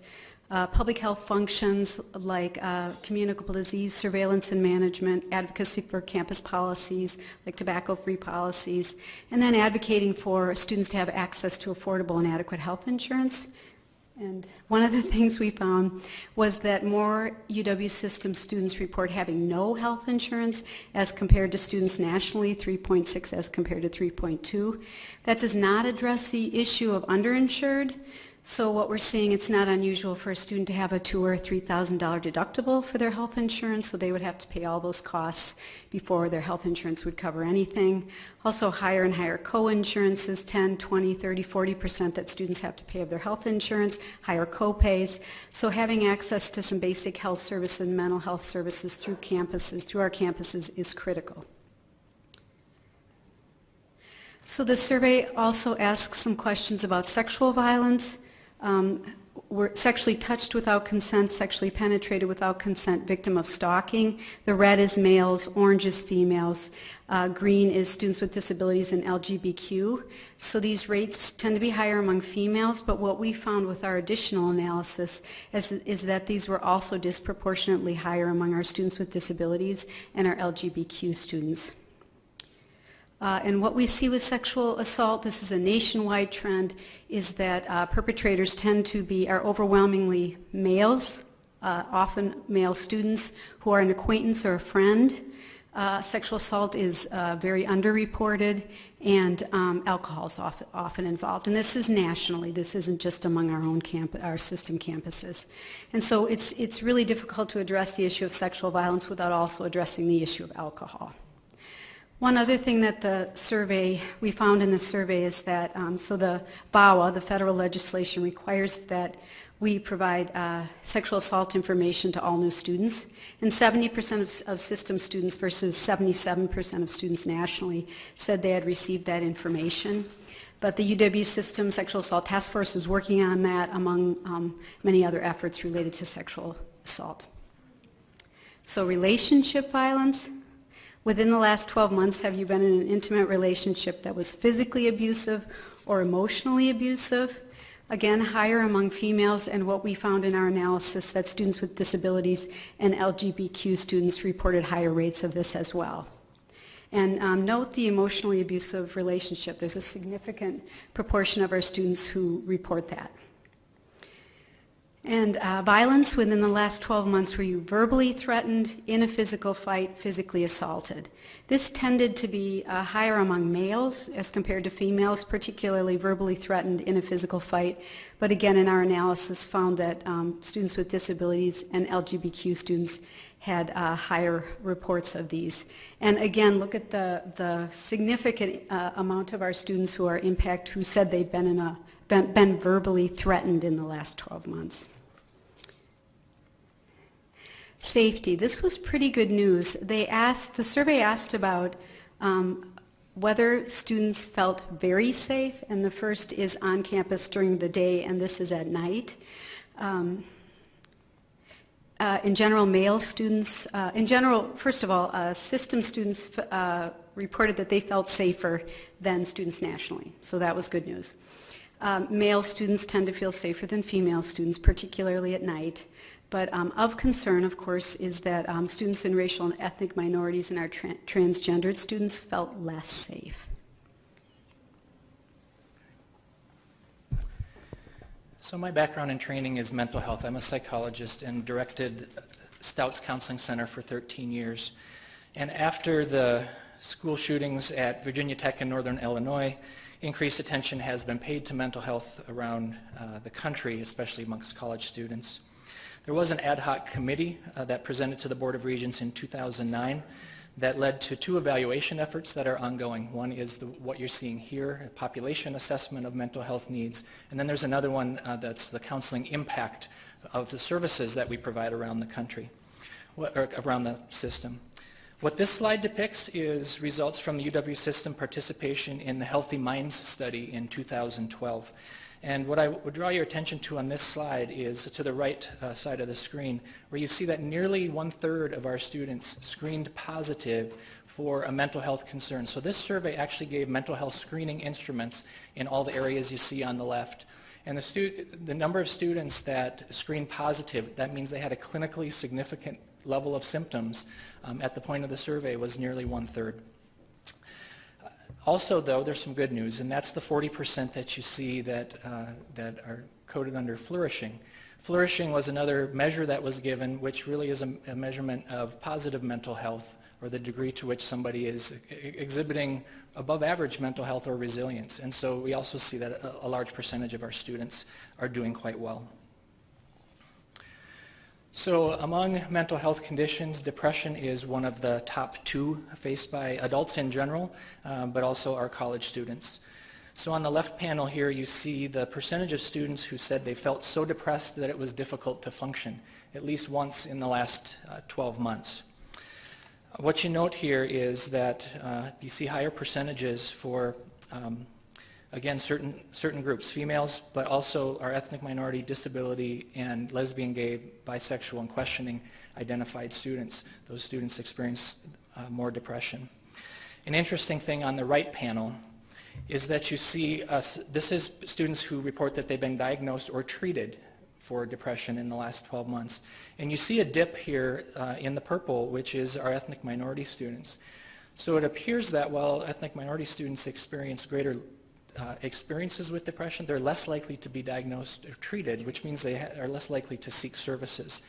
This has been noted as well in our counseling impact study. We asked students if they've had prior counseling, and a smaller number of our ethnic minority students who choose to seek counseling report that they've had prior services. I think what this is a known trend, and I think it's one that we need to be paying attention to, because I think it means both that these students might have less access to services prior to school, but coming to college, but also that they might be less comfortable using our services, which could have something to do with the diversity of our staffs. Also, this is a national trend, and so this is the National College Health Assessment trend for this, for diagnosed or treated within the last 12 months. From 2010 to 2015, it's risen from around 10% to about 14%. That's a concerning trend in just a 6-year period of time. Anxiety is the other most common mental health issue and has really leapfrogged depression as the most commonly diagnosed in recent years.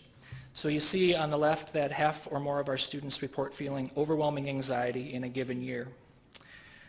I imagine that maybe some of you in this audience have felt overwhelming anxiety in the last year. I know I have at times. Here we see more stark gender differences, and we still see greater prevalence among ethnic minority students, students with disabilities, and our LGBTQ identified students. The national trend here over the last 6 years is even more marked, growing from 10% of students who reporting diagnosed or treated in a given year to 16%. Suicide and self-harm. So the focus on more serious health and safety concerns consumes the time and energy of behavior intervention teams at all of our campuses. Threats of violence to others are actually quite rare, and thankfully quite rare, but threats to self are more common, and maybe more common than many of us would think or like to believe. So what you see here is that nearly 10% of students in the whole population seriously consider suicide in a given year, and 1% report making an attempt. These statistics have led to prevention efforts around the country and in the UW system, including bystander intervention and gatekeeper trainings, to identify and refer troubled students. And I did a little calculation here of what 1% of the student body, at least on the four-year campuses, would equate to. I mean, this is a lot of students who are saying that they make an attempt. And so gatekeeper training, what that does is help those around campus to identify and make good referrals. Note again here that there are certain populations that are more vulnerable, including students with disabilities and those who identify as LGBTQ. So a little bit about counseling center utilization trends. In fall of 2015, so just this last fall, the Center for Collegiate Mental Health, which is located at Penn State University, surveyed its membership of over 350 college and university counseling centers nationwide. Many of our system schools participate in that study. What they found is that the average of responding schools' enrollment growth over the last 6 years was 6%.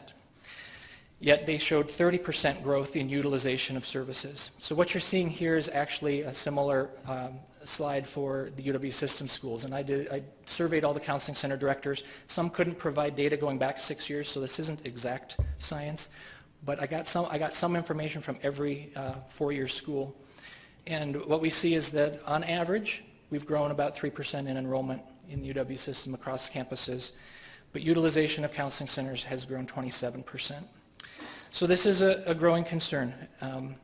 The good news here that I see is that students are increasingly comfortable seeking services. The challenge is that it's hard to keep pace with this growth. Some counseling centers, including ours, have had to resort to wait lists during more busy times of the year. The counseling impact study that I mentioned earlier, just a few data points from there. Our students are very satisfied with our services. We think we provide excellent services. We have licensed mental health professionals on every one of our campuses. 94% say they would recommend counseling services to a friend. 96% say it was important to have counseling services located on campus. Perhaps more importantly, because we're all here to serve and hopefully retain our students, we ask whether the issues that brought students to counseling was forcing them to consider leaving school, and almost a quarter of students in a given year say that, yes, it was. I was struggling that much. Of those, after counseling, we asked them, did your experience help you stay in school? And over 3/4 say that it did help them stay enrolled. So we're going to shift here to alcohol, an important topic, and as was referenced in the introduction, we used to have a biennial system-wide alcohol and other drug use survey. This is replacing that for now, and so this is data from the National College Health Assessment again.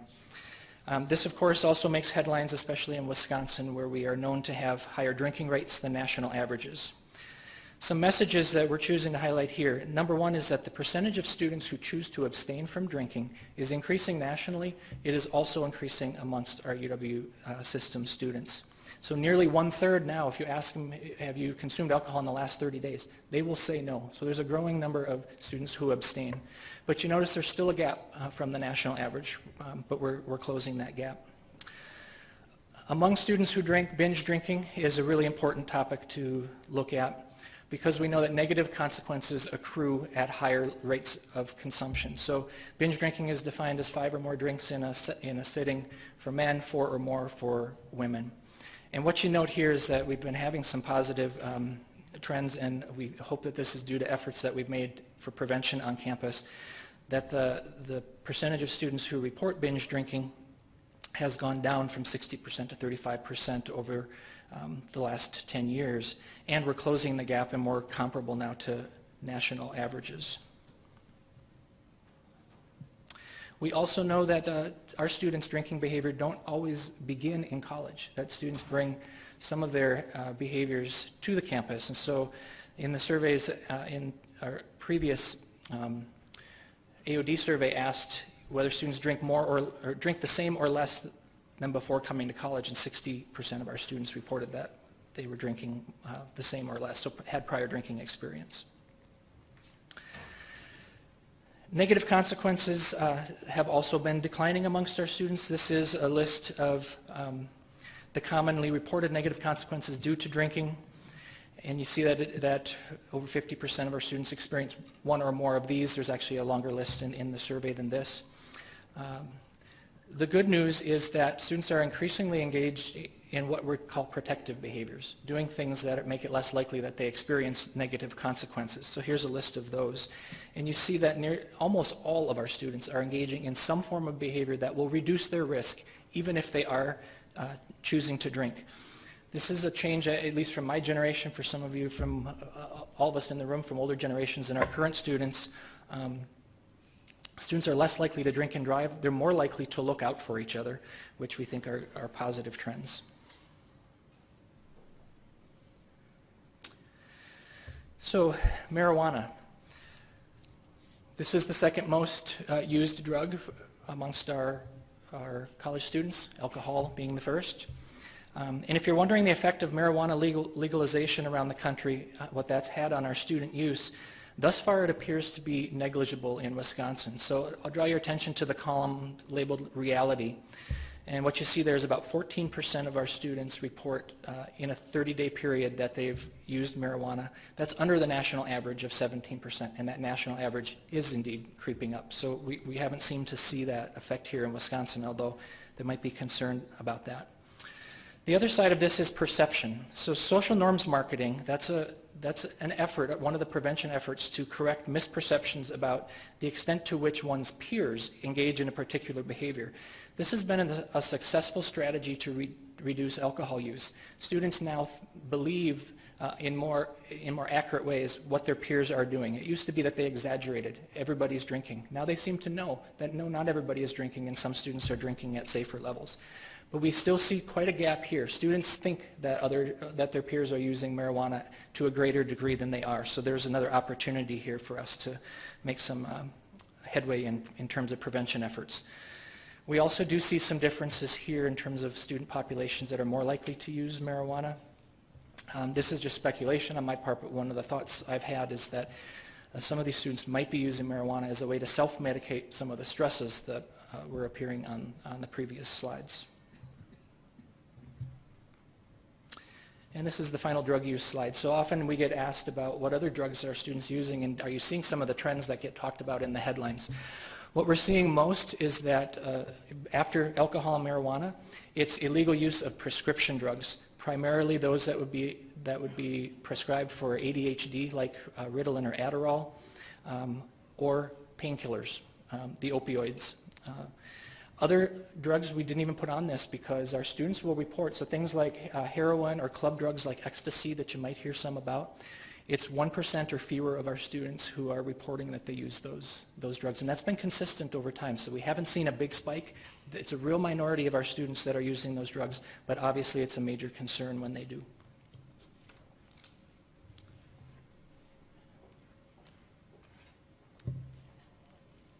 Oh, what did I do? Oh, help. Okay, thank you. Sorry about that. So body mass index, BMI, weight, and physical activity. So BMI is adjusted weight for height, and a BMI of 25 or greater is considered overweight, and puts a person at higher risk for things like cardiovascular disease, diabetes, also certain types of cancers. So our average student BMI for system is 25 or greater, males higher than females, and we're higher than students nationally. What we also found as far as physical activity levels, that less than half of our students were meeting recommended physical activity guidelines. That was comparable to national. So but what happens when we get older, and what happens when we get older? So we tend to be less physically active and gain weight. And this, I think the average age was around 21 or 22. So if our students already average BMI is 25 and they're not meeting physical activity guidelines, that's concerning as they age, and highlights the importance of having access to recreational fitness programming and facilities. Sex. Time to wake up. So sexual behaviors, pretty good news. About 85% of our students said reported they had 0 to 2 sexual partners in the last 12 months. So fewer partners, fewer risks. 54% said they had used a condom with vaginal sex mostly or always in the last 30 days. 59% said they had used contraception last time they had had vaginal sex, higher than nationally at 54%. These were the top methods of contraception that students reported. Male condoms and birth control pills still very popular. Unfortunately, withdrawal is still fairly popular, not a very effective form of birth control. IUDs or intrauterine devices, that's a very effective, very safe form of contraception, and more students are choosing that option. And then male condom with another method, so some additional protection. So again, highlights the importance of having access to reproductive health services for students to help students make healthier choices about sex. Sleep has been really interesting. That's becoming more of a problem with students. I think it's a nationwide trend, but what we found was 39% of our students said they had more than a little to a very big problem with sleepiness during the day in the last 7 days. So the red is all students. But students in our underrepresented groups, this was more significant of a problem. So students in ethnic minorities, students with disabilities, our LGBTQ and transgendered students. And what a researcher found doing secondary analysis of the national NCHA data in 2014 was that a problem with tired or sleepiness during the day was associated with increased levels of stress among students and also increased suicidal ideation. And for students with depression and anxiety, problems with sleepiness or tiredness during the day was associated with even more significant negative academic impacts. So speaking of the impact of these health and mental health issues on academics, so kind of the question of why do we care about these things? Because they do in fact impact academics for our students. So these were the top issues that UW system students, the top 8 issues negatively affecting academics. So it's either got a lower grade on an exam or project, lower grade in a class, having to drop a class or take an incomplete, and then significant disruption in research, practicum, thesis, or dissertation work. So top issues: stress, anxiety, sleep difficulties, work, cold, flu, sore throat, depression, internet use, computer games, and troubled friend or family member. Sound familiar? These are many of the topics we've been talking about. The survey also asked about how discrimination negatively impacted academics, and for the general student body, it was about 1% said it negatively impacted their academics, but for underrepresented groups, this was much greater. So for disabled students, students in ethnic minorities, our LGBTQ and transgendered students, and in fact, all of these issues had a greater negative impact for these groups on academics. So this is for our campus, UW River Falls. We've done the National College Health Assessment every 3 years since 2000 on our campus, so we have some great trend data, and we use that data all the time. But we did some secondary analysis of our 2009 NCHA data and found that the following behaviors were significantly associated with a lower GPA. So alcohol use, smoking or tobacco use, marijuana, sleep difficulties, mental health stressors, 3 or more hours a day, using the computer not for academics or work, and being involved in an emotionally and a physically abusive relationship. So again, many of the things we've been talking about. Interestingly, what we found in 2009, about 30% of our students said they spent 3 or more hours a day on the computer not for work or academics. This is an added question, so we added this. So we added another question in 2015, but of course we had to reword the question, right? So we said, how many hours a day do you spend on electronics for leisure purposes? But by 2015, 50% of our males and almost 60% of our female students spent 3 or more hours a day. So that, we haven't done the secondary analysis, but really interesting the change. So, sort of what can we do? So we need to approach these issues from a comprehensive public health environmental approach. So these issues have significant impact on individuals, but also on academics and our campuses. Individual level interventions are critical. So counseling services, health services, sexual violence advocacy services, disability services. But these are complex, interconnected issues that cannot be addressed in isolation, and they require comprehensive environmental approaches, such as policy development, tobacco-free campuses. It will those research has shown that that has a positive impact on tobacco use decreasing. Significant cooperation and collaboration among on and off campus entities to change the campus and the community environment. So things like alcohol, tobacco, and other drug coalitions or sexual assault coalitions, those are often community campus coalitions. Major ongoing time and commitment to make progress. So their research shows that there are interventions that work, but it takes significant time, resources, and perseverance.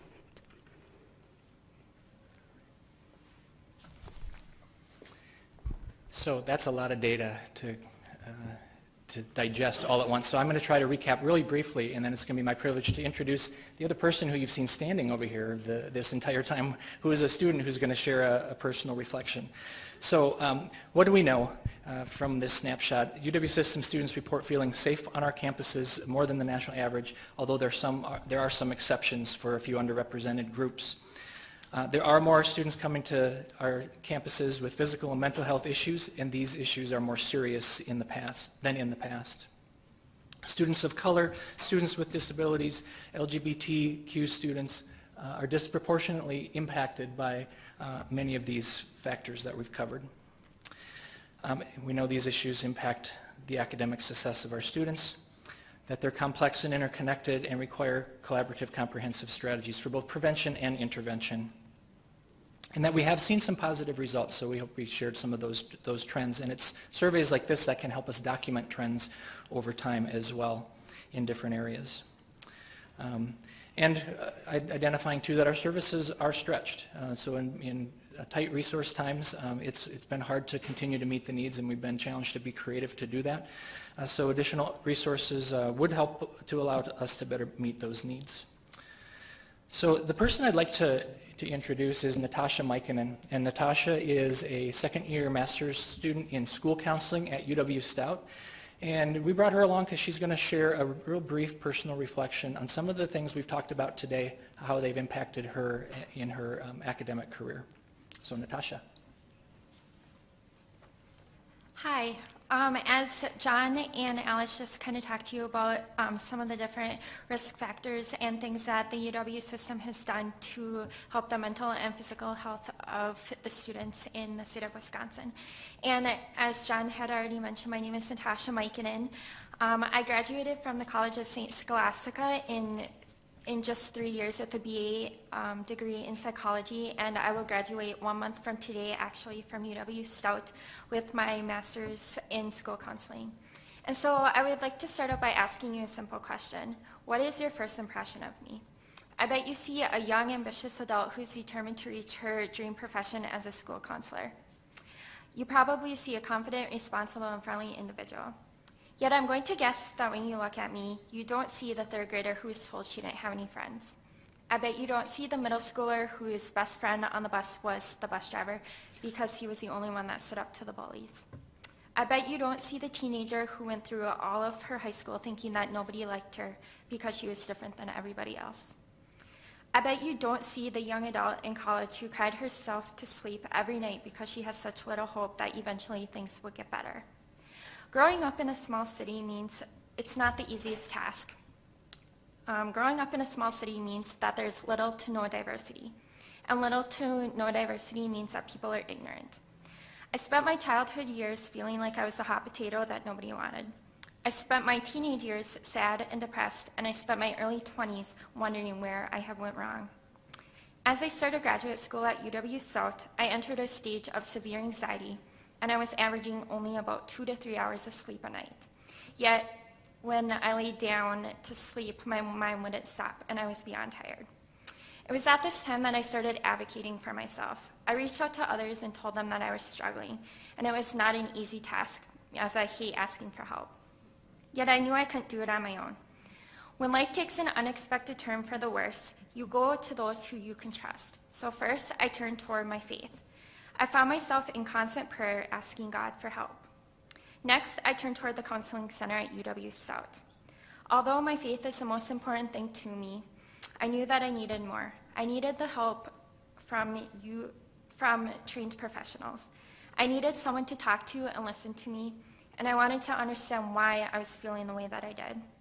The first few times that I used the counseling center, I was nervous that people would see me, and I often wondered if I had chosen the wrong career. After all, how could I use counseling services if I was to become a counselor? I soon came to the realization that I was not alone, as many counseling students do take advantage of the student services offered by the UW system. Through these services, I was able to find myself. Inside the walls of these offices, I could let my guard down and cry. It was inside these walls that I felt safe. I was able to share my experiences for the first time, and I was not only able to do that in a safe place, but I was also able to learn different techniques to begin my healing process. I remember one exercise in particular. My counselor asked me to list some of the positive experiences that I saw in myself, and sadly, at that time, I couldn't think of any. So my assignment for the next week was to ask 5 of my friends to list different qualities that they saw in me. I was to write them on a Post-it note and bring it back the following week. After I did the assignment, I felt extremely awkward, but I put the Post-it note in my planner so I would remember it to bring to my counselor. When I started to have negative thoughts that week about myself, I would open my planner and look at the sticky note, and I read the words that my friends had messaged me. Kind, loving, funny, caring, beautiful, and determined, and the list goes on. After reading them numerous times throughout the week, something inside of me changed, and I started believing the words that I read. I began to see the beautiful and strong woman that God had created me to be. Everything I have experienced has shaped me into the individual that I am today, and I'm sure that it's going to help me in my future profession as a school counselor. As a counselor, I can guarantee that I will be faced with the opportunity to work with some of the students who face some of the same challenges that I have encountered. In closing, thank you so much for the opportunity to share my story with you. Furthermore, I would like to thank you for the support and availability of counseling and other student support services that you offer to the UW campuses. I'm a firm believer that when you can start to talk about your experiences, you begin the process of healing. And I hope that by sharing my story, I'm able to encourage others to do the same. Thank you.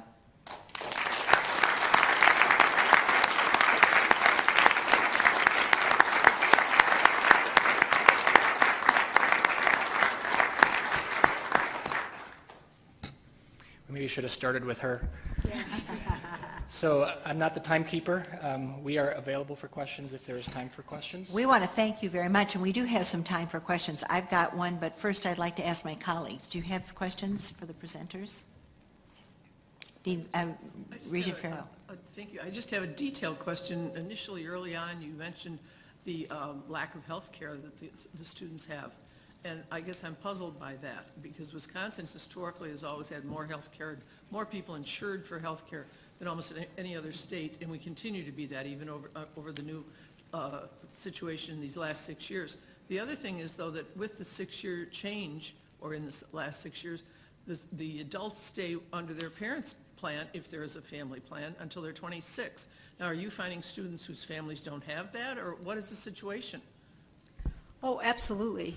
Right, there's families that don't have health insurance, but even students who have health insurance, it doesn't cover everything. And again, it's great to have access to some basic health services, but if they were to need something beyond what health services or mental health services could offer on campus, that's sometimes where it becomes challenging. Okay, thank you. I'd like to ask the chancellors, do you have any thoughts or examples that you'd like to share from your experience on your campuses?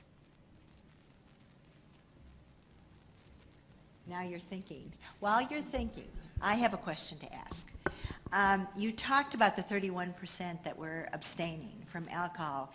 Is it possible to cross-reference some of the mental health issues with that, as using that as a control group? Because it seems to me that one of the things that we're dealing with is not only treatment and support, but also a cause and effect. So is that possible? anything is possible.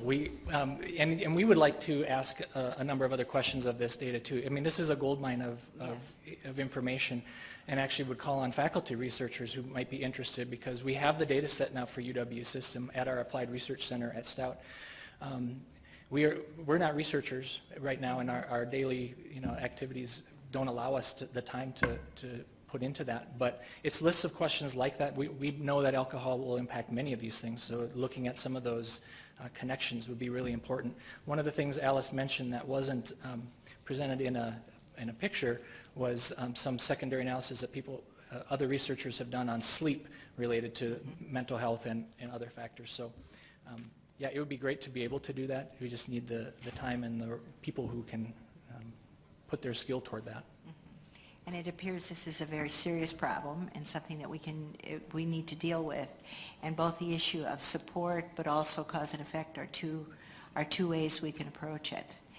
Did the chancellors have any thoughts? Yes. Yeah, I Chancellor just Levitt. wanted to take this opportunity to really say how grateful I am to the professionals who are on the campuses, certainly UW Oshkosh. Almost 20% of the students consume some type of counseling services on our campus. 20%. It's a very large number of students. And it certainly puts a lot of stress on the staff that we have available for mental health counseling in our campus. And in many of us live in communities where it's very difficult, if you do have some type of psychotic episode, for those students to get treatment in the local communities because of the lack of mental health care in many of the communities that we exist. So it's a real challenge for us, but I think the professionals we have on our campuses really do an amazing job with the resources that we give them. Thank you, Chancellor Levitt. Chancellor Ford? First of all, I want to thank our colleagues here and the colleagues on all the campuses for preparing this presentation. It is so important that we understand the whole student. And today you've provided some things that I don't think we talk enough about. So I am so appreciative that we've done this today. I also want to point out that sharing this data is critically important. And so I hope that we will continue to do this survey, that all of our campuses will be able to do that so we can see the trends, but we can also hopefully reduce some of these occurrences through the interventions and the prevention that we have on our campuses. I'd also like to make a point to make sure that the Regents understand that much of these services, many of these services and efforts are provided through the student seg fees. And so that is an important dimension in how we provide counseling and prevention and health services for our students. And I think too often we forget about that. And so the importance of those seg fees and making this available to our students. And then the other point I would like to make is that how important it is for us as chancellors to make sure that our faculty have this information, because I think it helps our faculty and staff understand some of the things that are happening with our students today. And I think what we call is some of the extra baggage, those stressors that they bring to campus, and how do we help them cope so that they can reach their academic and their personal and professional goals. So I'm very appreciative, so thank you. Thank you, Chancellor Ford. Chancellor Sandeen? Thank you. I'd like to echo what my colleagues have said, and I'd also like to point out that as we move into an era where we're serving more and more non-traditional students, we may need to think about how we provide counseling services in a different way at different times of the day and so forth. I oversee UW Colleges Online. It's part of the UW Colleges, and we have contracted with an employee assistance program so that we can provide counseling services to the students who are in fully online programs through UW Colleges Online. So I think we need to think in innovative ways as we look forward, both doing the great work that we're doing now, but how do we continue to do it in different ways as we expand the students that we serve. Thank you, Chancellor Sandeen. And thank you very much for an excellent presentation. Oh, we have one more. I'm sorry. I was going to just add to what Andy had mentioned about the local and county services available for mental health. With the pressure of budgets as they are for us, that's been felt in the local municipalities. So the mental health services that are available has been in decline. And with that, as you look at that increase in the number of the caseload that you talked about, the clients, it's growing faster than the actual population of students that have some sort of a challenge. And part of it is that they don't have a local resource to go to, so the only choice they have left is what we offer. And so that puts a tremendous challenge on us. Thank you, Chancellor Meyer. President Cross? I would like to make a comment about the changing world from when I was a college student, but I won't. I will say this. Natasha, when you had your friends provide you with a bunch of words that would describe you, I would like to add to that: confident, poised, bright, confident, engaged, wise beyond your years. And you'll make a great counselor. You really will. We wish you well. Ditto.